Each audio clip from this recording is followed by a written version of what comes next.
আমরা চলে এলাম গুলমার্গ। কি অসাধারণ একটা জায়গা, অসাধারণ জায়গা, অসাধারণ জায়গা। আস্তে আস্তে লাভলি। কেমন লাগলো বল? হেভি হেভি হ্যাঁ হেভি, পাহাড়ে বসে করতে হবে। বাহ, গ্রেট। এটাই হচ্ছে গুলমার্গ। ঠান্ডার সময় এলে এটা বরফে ঢাকা চারিদিক। বাড়িগুলো খুব সুন্দর সুন্দর, ছাদগুলো সবই ঢালু বরফের জন্য। এই হলো মাক্কি কি রুটি আর আচার। চিকেনের আউটার কভারিংটা হয় না, ওরম খেতে। কি অপরূপ সৌন্দর্য নিয়ে দাঁড়িয়ে আছে এই দুধ কর্তৃদের।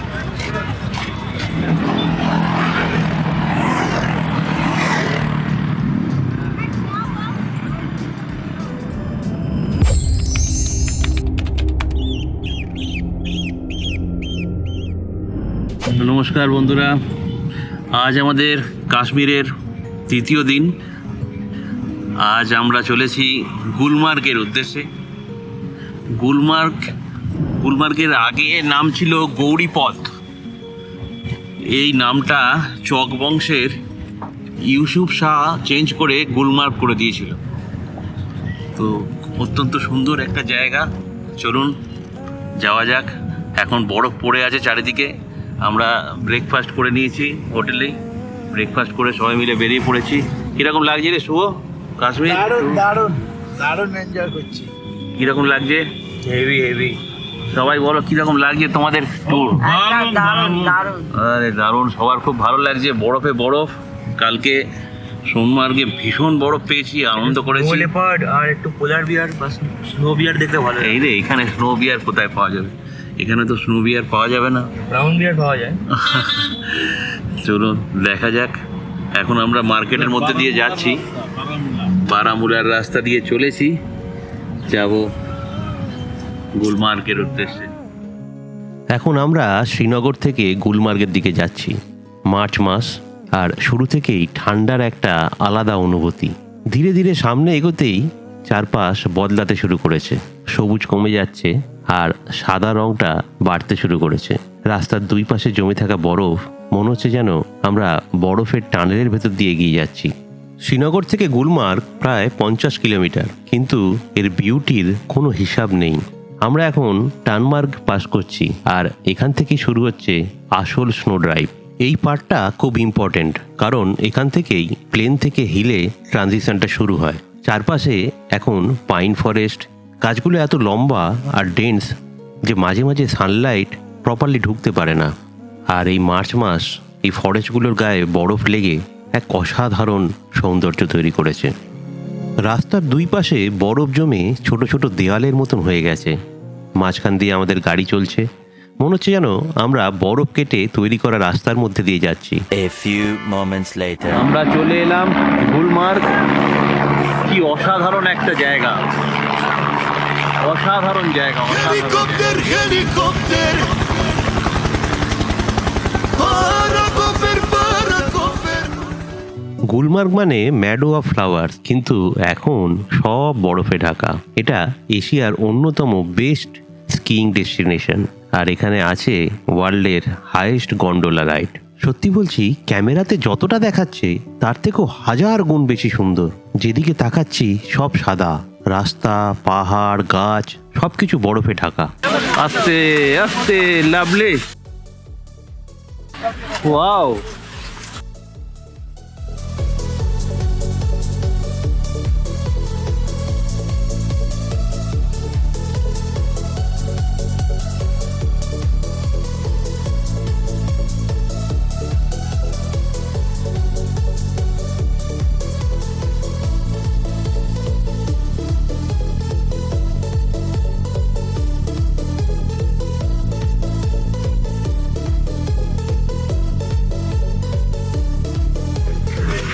লাভলি। ওয়াও, बढ़िया কেমন লাগলো বল? হেভি হেভি হ্যাঁ হেভি, পাহাড়ে বসে করতে হবে। Wow, great.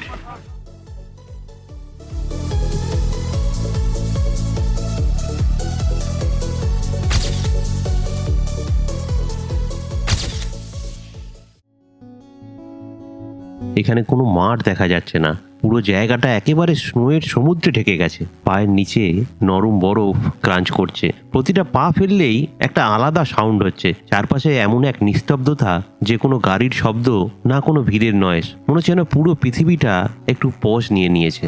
এই দেখুন, এই হচ্ছে মেন হচ্ছে গুলমার্গ। এটাই হচ্ছে গুলমার্গ। ঠান্ডার সময় এলে এটা বরফে ঢাকা, চারিদিক 360 ডিগ্রি আমি যদি ঘুরি, পুরো জায়গাটা বরফ হয়ে বরফ। অসাধারণ দৃশ্য, চোখ জুড়িয়ে যাচ্ছে। আর যদি আপনি বরফের সময় না আসেন তো এটা দেখতে পাবেন একটা গার্ডেনের মতো। ওই উঁচু যে পাহাড়গুলো আছে, ওই উঁচু পাহাড়গুলোতে তখন কিছু কিছু বরফ দেখা যাবে। কিন্তু এই জিনিসটা দেখতে গেলে আপনাকে এই মার্চ মাসে মোটামুটি টার্গেট করতে হবে, তাহলে আপনি এইটা পাবেন। ওই দূরের পাহাড়গুলো দেখা যাচ্ছে, ওই দূরের পাহাড়গুলো মোটামুটি সারা বছরই বরফ পাওয়া যায়, কিন্তু এই দৃশ্য আপনি পেতে গেলে আপনাকে উইন্টারটা টার্গেট করতে হবে। এখানে অনেক কিছু করার আছে, স্কিইং চলছে চারিদিকে, snow bike ride, sledge ride আর পনি রাইড, সবকিছু মিলিয়ে একটা ফুল অ্যাডভেঞ্চার পিক। এই হচ্ছে স্লেজ গাড়ি, কালকে আমরা প্রচুর চড়েছি, ওই জন্য আজকে আর স্লেজ গাড়ি নিয়ে নিই। আপনারাও চেষ্টা করবেন সোনমার্গে গিয়ে স্লেজ গাড়িটা নেওয়া। গুলমার্গে স্লেজ গাড়ি খুব একটা দরকার পড়ে না, গুলমার্গের মোটামুটি ফ্ল্যাট জোন, তাই গুলমার্গের স্লেজ গাড়ি নেওয়াটা খুব একটা সুবিধের কাজ হবে না। আপনারা যদি স্লেজ গাড়িতে চড়তে চান তাহলে সোনমার্গে নেবেন। এই রাস্তায় আপনারা নিজেরাই আরামসে হেঁটে যাওয়া আসা করতে পারবেন। পুরো জায়গাটা নীল আকাশ, চারিদিকে বরফ বরফ আর বরফ। এখানে ঠান্ডাটা কিন্তু ক্যামেরাতে বোঝা যায় না, হাত পা জমে যাচ্ছে পুরো। তাই প্রপার জ্যাকেট, গ্লাভ, শু সবকিছু না থাকলে এনজয় করা কিন্তু ভীষণ মুশকিল। প্রতিটা টানে নতুন নতুন ভিউ, কোথাও পিওর হোয়াইট, কোথাও আবার পাইন ট্রির সাথে স্নো মিক্স। আর একটা জিনিস নোটিস করবেন, এখানে শব্দ খুব কম, নেচার একদম সাইলেন্ট মোডে চলে গেছে। এখন টেম্পারেচার অনেকটাই লো, মার্চ মাস, কিন্তু তাহলেও এখানে কিন্তু উইন্টারই ফিল হচ্ছে। আর একটা ইম্পর্টেন্ট জিনিস, রাস্তা অনেক সময় খুব স্লিপারি, তাই আমাদের মতন এক্সপিরিয়েন্স ড্রাইভার থাকাটাও খুব দরকার। অনেক সময় চেন লাগানো টায়ার ইউজ করতে হয়, স্পেশালি হেভি স্নো হলে। দেখুন এই লম্বা লম্বা গাছগুলো থেকে এই ব্যাট তৈরি হয়। क्या बोलते हैं इसको? काश्मीरी सफेदा। এটার নাম হচ্ছে কাশ্মীরি সফেদা tree. Much, much, much later. না হাটের চার। হ্যাঁ হাটের চার। হ্যাঁ তোমার পা এ হচ্ছে হাটের পাঁচ। হাটের পাঁচ। আচ্ছা পরপর আছে, তার মানে পরপরই আছে। পার্টি দেখিয়ে ফাটাও। না ফাটিয়ে, তোমরা ফাটিয়ে দাও, ভালো করে ফাটিয়ে দাও। আমরাই ফাটিয়ে দেবো। হ্যাঁ। ধরো ভিডিও করো, আমি ফাটাচ্ছি। এবার তুমি কি ফাটাচ্ছ? আচ্ছা হ্যাঁ। এইটা চাবি দিয়েছো? চিড়ে 2 আচ্ছা ক্লাবের, হ্যাঁ এইটা ক্লাবের 3। হ্যাঁ এ তো কি ফাটালি, সব পর মনে হচ্ছে আমার। হ্যাঁ ক্লাবের 4। আরে দাঁড়া। হ্যাঁ মনে হচ্ছে ক্লাবের 5। আরে পরপর আসছি কি করে? পরপরই চলতি বাবু, ইয়ে করলি ফাটিয়ে ফাটাতে। ক্লাবের 6। আমি ফাটিয়েছিলাম। দেখ না The next day. আজ আমাদের গন্তব্য হচ্ছে দুধপত্রি।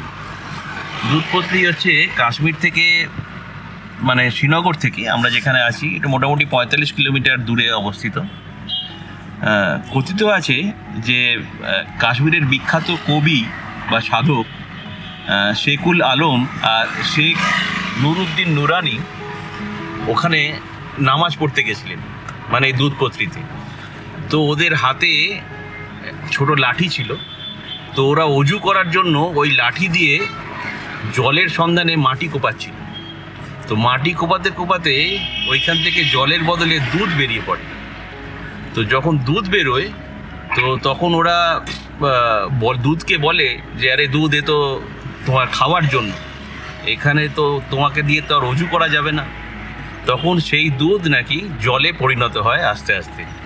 তো সেই থেকে ওই জায়গার নাম হয় দুধপত্রী। আর ওই জায়গা দিয়ে যে জল প্রবাহিত হয় সেই জলটাই নাকি তাই দুধের মতন দেখতে। তো চলুন যাওয়া যাক, দেখি গিয়ে দুধপত্রী কীরকম। আমরা বেরিয়ে পড়েছি সকালে ব্রেকফাস্ট করে।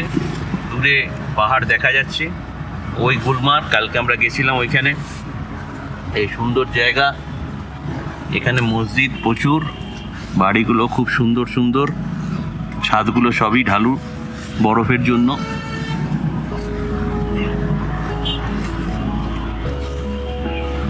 সবাই মোটামুটি একটু রেস্ট নিতে যা চলেছে, যাতে ওখানে গিয়ে এনজয় করতে পারে। এখানে সারি সারি আপেল গাছ হয়ে রয়েছে, কিন্তু এখন আপেলের সময় নয়, তাই জন্যে আপেলগুলো হয়নি। কিন্তু আপেলের সময় আবার এইভাবে বরফটা পাওয়া যায় না। এখানে অনেকগুলো গাছ রয়েছে, কিছু আপেল গাছ রয়েছে। এই দূরে আপেল গাছ ভর্তি,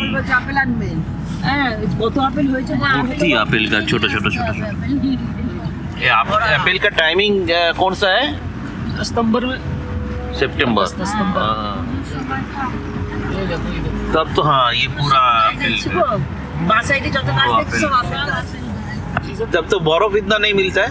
कब उधर? हाँ तो सितंबर में ना तब नहीं बर्फ, तो ये बर्फ नहीं है। ऊपर ऊपर होती है चोट, ऊपर ऊपर, हाँ वो सब जाता है कि ऊपर ऊपर देखने के लिए घोड़े बर्फ पे जाते हैं ना। घोड़े पे जाते हैं। हाँ। हाँ, अच्छा अच्छा अच्छा। अब जब नीचे बर्फ नहीं ना रहेगा, हाँ हाँ ये जो नीचे वाली है ना, हाँ हाँ, ये 1 महीने में पिघल जाएगा। अच्छा नीचे वाले 1 महीने में। जैसे गुलमर्ग ग्राउंड है ना, हाँ, हाँ। महीने बाद प्लेन हो जाए, अच्छा अच्छा फिर उसके बाद रह जाएगी ऊपर। अच्छा जब डोले पे जाओगे फिर मिलेगी, ओके। या फिर घोड़े पे जाओगे फिर। अच्छा अच्छा। तब सब घूमने जो आता है तो यहाँ से वहाँ से जाता है कि घोड़े पे? घोड़े पे। अच्छा घोड़े का पूरा जैसे पहलगाम पहुंचोगे ना, हाँ, हाँ। उसका पूरा चार्ट लगा हुआ है, अच्छा। क्या क्या पॉइंट है वहाँ। अच्छा अच्छा, समझ गया। আমরা যেমন এত তাড়াতাড়ি বরফ পেয়ে যাচ্ছি, অফ সিজনে এলে কিন্তু ওটা পাওয়া যাবে না। তখন ঘোড়ায় করে চড়ে সেখানে গিয়ে বরফ দেখতে হবে, কিন্তু অতটা বরফ হয়তো পাওয়া যাবে না কোনোভাবেই, যতটা আমরা পাচ্ছি। শুরুতে রাস্তা একদম নর্মাল, চারপাশে লোকাল ভিলেজ, ছোট ছোট দোকান, অ্যাপেল অর্কিড আর কাশ্মীরি বাড়ির architecture, sloping roof, wooden touch, অসাধারণ। কিন্তু ধীরে ধীরেই এই ল্যান্ডস্কেপটা চেঞ্জ হতে শুরু করে, আর এখান থেকে শুরু হয় আসল জার্নি।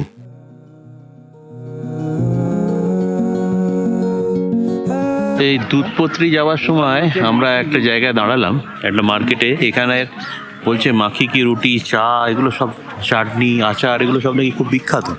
এখানে ছোট ছোট ছোট ছোট স্টল করে সব বসে আছে, প্রচুর দোকান। হ্যাঁ এইখানে বলছে এগুলো নাকি বিখ্যাত। তো দেখি একটা টেস্ট করে কিরকম লাগে খেতে। এই হলো মাখি কি রুটি আর আচার, এই হলো মাখি কি রুটি আর আচার।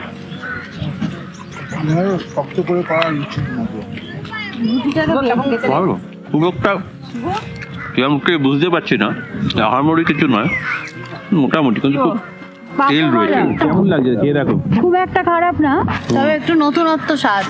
আচ্ছা, বাসি রুটির স্বাদ দুটো দিয়েই খেতে হবে, এটা দিয়ে ওটা দিয়ে। কিরকম খেতে লাগছে?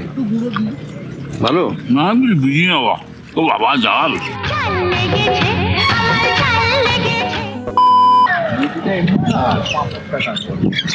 একটা এই যে খাবেন নুন বেশি, এক গাদা ভালো। লালটায় নুন বেশি। চিকেনের আউটার কভারিংটা হয় না, ওরম খেতে। একটা ঝাল বেশি, একটা নুন বেশি। যাক, ওটা মোটামুটি ওই ছাতু ছাতু টাইপের খেতে লাগলো রুটিটা। আর চা বললো বিখ্যাত, কিন্তু চা এমন কোনো টেস্ট পাচ্ছি না। মোটামুটি সবই এরকম যেরকম বলছে সেরকম কিছু নয়। টিকিট করে নিলাম আমরা। পার্কিং চার্জ है क्या? हाँ जी, 25। দূরে পাহাড় দেখা যাচ্ছে, বরফে ঢাকা। है ना? ঢোকার মুখে বাথরুম রয়েছে, খুব সুন্দর। দুধপাত্রি যাওয়ার সময় একটা জায়গা পড়ে যার নাম বুদগাম। এই বুদগামটা পেরোলেই দৃশ্যটা একদম বদলে যায়। চারপাশে সবুজ আর সাদার দুটোর মিক্সচার। কোথাও মাঠের ওপর বরফের লেয়ার, কোথাও গাছের জমে থাকা স্নো, মাঝে মাঝে রাস্তার ধারে জমে থাকে বরফের স্তূপ। মনে হচ্ছে উইন্টার এখনো পুরোপুরি যায়নি।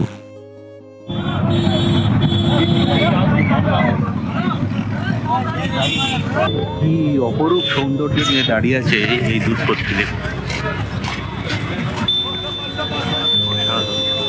এখানে কিন্তু গভর্নমেন্টের রেট অনেক ফিক্সড রয়েছে। এই প্রথম দেখলাম একটা জায়গায় এরকম গভর্নমেন্টের বোর্ড লাগানো রয়েছে। গাইডের কি রেট আছে, পনির কি রেট আছে, আপনার সব এখানে ডিটেলসে দেওয়া আছে। ফটোগ্রাফির কি রেট আছে, কত বাই কত ফটোগ্রাফের কি রেট আছে, সব ডিটেলস পেয়ে যাবে।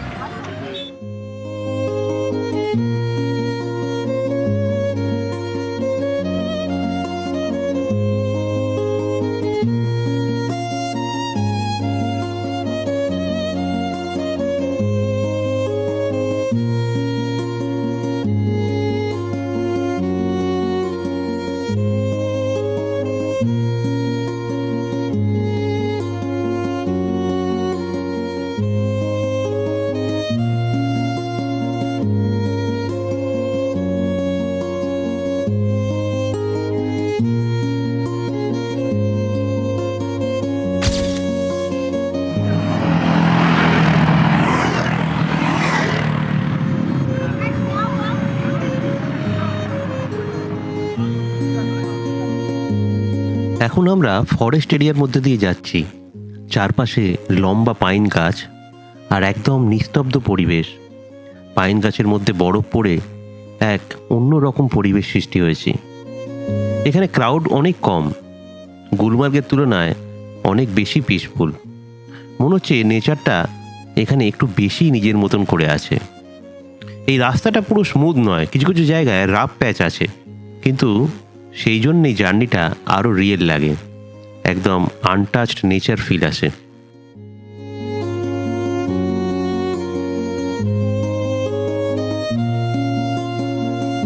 শ্রীনগর থেকে দুধপাত্রি যাওয়ার এই রাস্তাটা মার্চ মাসে একেবারে অন্যরকম। না পুরো উইন্টার, না পুরো সামার, একটা পারফেক্ট মিক্স। আর এই স্নোয়ের মধ্যে দিয়ে জার্নি, এটাই আসলে কাশ্মীরকে আরও ম্যাজিক্যাল করে তোলে। কাশ্মীরে বেড়াতে আসবেন কিন্তু মুঘল দরবারে খাবেন না, এটা কিন্তু হবে না। তাই আমরা আজকে দুধপাত্রি থেকে ফেরার সময় লাঞ্চটা এই মুঘল দরবারেই করবো বলে চলে এলাম। এটা শ্রীনগর সিটিতেই, মেন ডাল লেক থেকে হয়তো 20-25 মিনিট মোটামুটি লাগে এয়ারপোর্ট রোড ধরে। এই হলো মুঘল দরবার রেস্টুরেন্ট। চলুন যাওয়া যাক।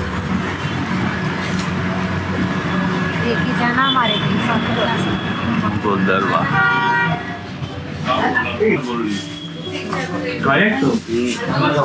কাশ্মীরে বেড়াতে এসেও কাশ্মীরি খাবার খাবো না এরকম ঠিক হয় না। তো আমরা ঠিক করলাম ওয়াজওয়ান অর্ডার দিই। ওয়াজওয়ান দেখি এখানে কোথায় আছে। লেবু না, ওয়াজওয়ান কাশ্মীরি ডিশেস, এই যে কাশ্মীরি ডিশেস। ওয়াজওয়ান 8, ওয়াজওয়ানটা আমি 48 ওয়াও। শ্রীনগরে এসে আমরা অনেকের কাছ থেকেই মুঘল দরবারের খাবারের খুব ভালো রিভিউ শুনেছিলাম, তাই আমরাও ডিসাইড করি এখানে খেতে আসব। সেই অনুযায়ী এই ওয়াজওয়ান ট্রামির অর্ডার করা, যার একটা প্লেটের দাম প্রায় 4800 টাকা। কিন্তু যাই হোক, খাবারটা কিন্তু আমাদের একদমই ভালো লাগলো না শেষ পর্যন্ত। টেস্টটা আমাদের একদমই আনফ্যামিলিয়ার লেগেছে। এটার কারণ হয়তো আমরা একবারে মাছে ভাতের বাঙালি বলে কিনা জানি না, আমাদের হয়তো কাশ্মীরি ফ্লেভারের খাবার অর্ডার করাটাও ঠিক হয়নি। কিন্তু যাই হোক, এটা আমাদের পুরোপুরি পার্সোনাল এক্সপিরিয়েন্স। অনেকেরই এই খাবার খুব ভালো লাগে, তাই আপনারা এলে অবশ্যই ট্রাই করতে পারেন। আপনাদের এক্সপিরিয়েন্স হয়তো আমাদের থেকে একেবারেই আলাদা হবে। গুলমার্গ আর দুধপাত্রি ব্লগটা আজকের মতো এখানেই শেষ করছি। বরফে ঢাকা পাহাড়, নিস্তব্ধ নেচার আর এই অসাধারণ জার্নি, সব মিলিয়ে এটা টোটালি আনফরগেটেবল। আগামীকাল আমরা রওনা দিচ্ছি আর একটা স্বপ্নের জায়গা পেহেলগামে। সেখানে কি কি দেখবো, কি এক্সপিরিয়েন্স হবে, সবকিছু নিয়ে থাকছে আমাদের পরের ব্লগ। তাই অবশ্যই চ্যানেলটা সাবস্ক্রাইব করবেন, আমাদের পাশে থাকবেন। দেখা হচ্ছে নেক্সট এপিসোডে। ভালো থাকবেন।